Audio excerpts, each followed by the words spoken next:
Kosi të shpëtoni jetën, ja arsyet pse duhet ta konsumoni çdo ditë. Shkenca thotë se vetëm një sasi e vogël e kosit nga frigoriferi paraqet një arsenal të vërtet mbrojtës shëndetësor. Kosi është një zgjidhje shumë e mirë për konsumin e përditshëm.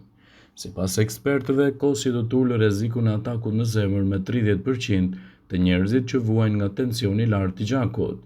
Të dhënat e një studimi në Universitetin e Bostonit konfirmojnë se konsumi të paktën 2 racione me kos ulë rrezikun e atakut në zemër të femrat të prekura nga hipertensioni. E njëjta sasi ulë rrezikun e atakut në zemër ose ishemis tek meshkujt me 19%. Para se të fillojmë, bëni një like videos dhe ju lutem klikoni subscribe, do të na ndihmonit shumë. Shkencëtarët analizuan 55.898 gra të moshave nga 30 deri në 55 vjeç dhe 18.232 burra të moshës nga 40 deri në 75 vjeç. Të gjithë prej pjesëmarrësve në studim vuanin ose ishin të prekur nga tensioni i lartë i gjakut. Kosi do të ofrojë përfitime të mira për shëndetin e zemrës. Studiuesit konfirmuan se kosi, që është i pasur me kalcium dhe vitaminën D, ka një rol shumë mirëbërës për zemrën që shkon përtej qetësimit të saj. Probiotikët që gjenden te kosi ulin tensionin e gjakut. Justin Budina, autori i studimit, citoi për Daily Mail se kosi është i nevojshëm për shëndetin e zemrës. Sipas tij, kosi mund të konsumohet veçmas ose duke kombinuar me fruta të pasur me fibër, perime dhe drithra. Studiuesit konfirmuan se vitamina D është një alternativë më e lirë dhe më e mirë se ilaçet e zemrës. Ky suplement që merret edhe duke ndenjur në diell riparon dhe parandalon dëmtimet e zemrës që shkaktohen nga diabeti ose tensioni i lartë i gjakut. Vitamina D stimulon prodhimin e acidit nitrik që rregullon qarkullimin e gjakut. Për më tepër, kjo vitaminë zbut stresin e brendshëm në sistemin kardiovaskular, duke shmangur kështu sëmundjet ose çrregullimet. Sipas shkencëtarëve, njerëzit mund të kursejnë shumë dhe të ofrojnë përfitime të mira për shëndetin kardiovaskular me përfshirjen e kosit në dietën tuaj të përgjithshme dhe vlerat që do t'ju jenë prej konsumit të tij do të jenë të larmishme. Kosi mund t'ju mbrojë edhe nga luhati të sheqerit në trup. Ulëntimi i Shkollës së Shëndetit Publik të Harvardit ka grupuar rezultatet e tyre të studimeve që kanë pasur për bazë historinë mjekësore dhe jetësore të rreth 200.000 profesionistëve të kujdesit shëndetësor dhe të operatorëve të cilët nuk vuanin nga sëmundjet të zemrës, diabetit ose problemet të ngjashme. Ndjekja e tyre vazhdoi dhe tregoi se konsumi i produkteve të qumshtit në përgjithësi dhe i kosit në veçantë nuk ka ndonjë efekt të rrezikshëm për zhvillimin e diabetit të tipit 2. Probiotikët e kosit do të ndihmojnë në luftën kundër metaleve të rënda. Kosi përmban probiotik, mund të zvogëlojnë absorbimin e disa metaleve të rënda dhe toksinave mjedisore deri në 78% te gra shtatzana. Studimi i kryer nga shkencëtarët e qendrës Lawson në Institutin e Kërkimeve mbi Shëndetësi në Kanada ofruan provat e paraklinike se si një sasi kosi probiotik mund të përdoret për të zvogëluar rrezikun shëndetësor të lidhur me mërkurjen ose arsenikun. Kosi është një zgjidhje shumë e mirë produktive kundër problemeve të depresionit. Studimet kanë treguar se substancat probiotike të kosit i bëjnë shumë më të qetë ata për të cilët vuajnë nga sjellje depresive, ndërsa studimet treguan se përfshirja e kosit në dietën tuaj do të jetë një mundësi edhe për të mbajtur ndikime pozitive kundër kësaj çështje. Do të keni më pak diarre nga antibiotikët. Në vitin 2012, një metaanalizë e studimeve të mëparshme të botuar në JAMA ka treguar se konsumi i probiotikëve lidhet me një rrezik të reduktuar të diarres. Në 63 studime, një total prej 12.000 pjesëmarrësish, përdorimi i probiotikëve u lidh me një rrezik 42% më të ulët të zhvillimit të diarres, krahasuar me grupin e kontrollit që nuk përdori kosin. Gjithashtu, kosi cilësohet si një djegës shumë i madh i yndyrnave. Nëse po ndiqni një dietë për të humbur disa kilogram, jeni të vëdijshëm që pjesë të saj të bëni edhe kosin dhe sidomos atë pa yndyr. Një studim i kryer nga Universiteti i Tennessee ka zbuluar se personat që përfshinë kosin pa yndyr në programin e tyre të humbjes së peshës humbën më shumë kile krahasuar me ato që reduktonin vetëm kaloritë. Ngrënësit e kosit humbën 22% më shumë peshë, 61% më shumë yndyrë të trupit dhe 81% më shumë yndyrë të barkut gjatë 12 javëve të studimit.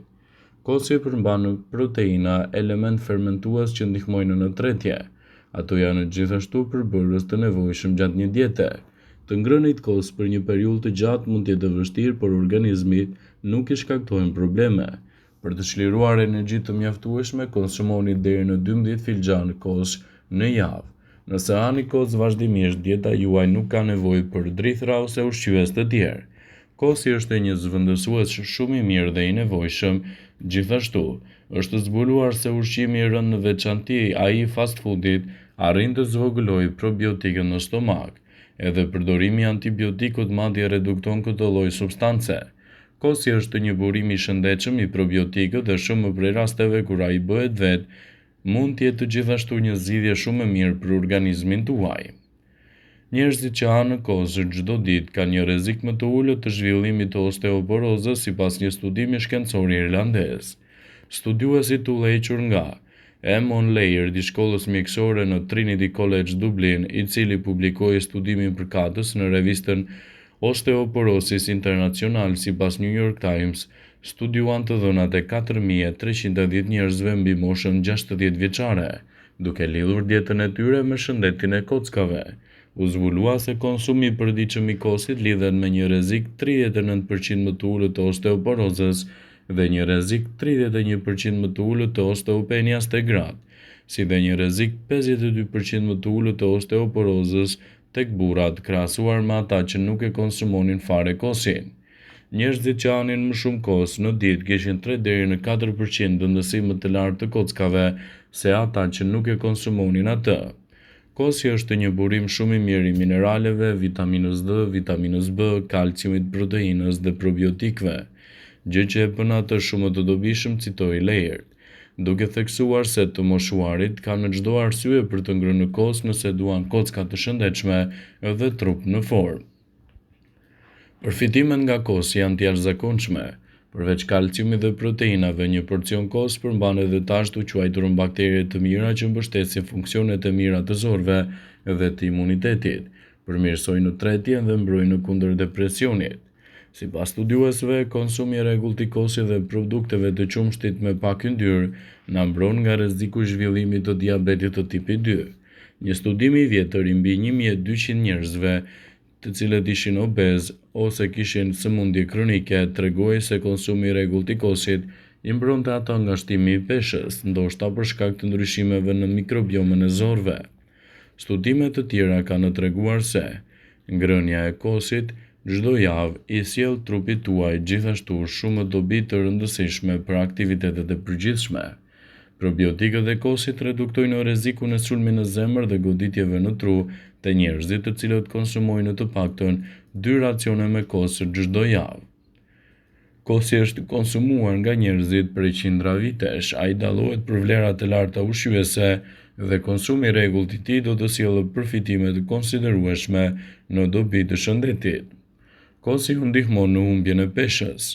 Për disa, dëshira për të humbur në peshë mund ta bëjë atë të kthehet në çdo lloj zgjedhje, qoftë një ushtrim ndërtues me palestër ose vazhdimi i një diete, por zakonisht një kombinim i këtyre gjërave së bashku, sa i përket dietës më të shëndetshme, konsumi i kosit është i rëndësishëm në programet dietike sipas dietologëve. Kosi është gjithashtu një zgjidhje shumë e mirë për një zorë të shëndetshme. Shëndeti i zorës mund të mos jetë diçka për të cilën mendoni shpesh, por është thelbësore për të mbajtur një mënyrë jetese përgjithsisht të shëndetshme. Zorët tona janë përgjegjëse për trajtimin e ushqimit dhe thithjen e lëndëve ushqyese. Ndaj është thelbësore që ajo të funksionojë si duhet.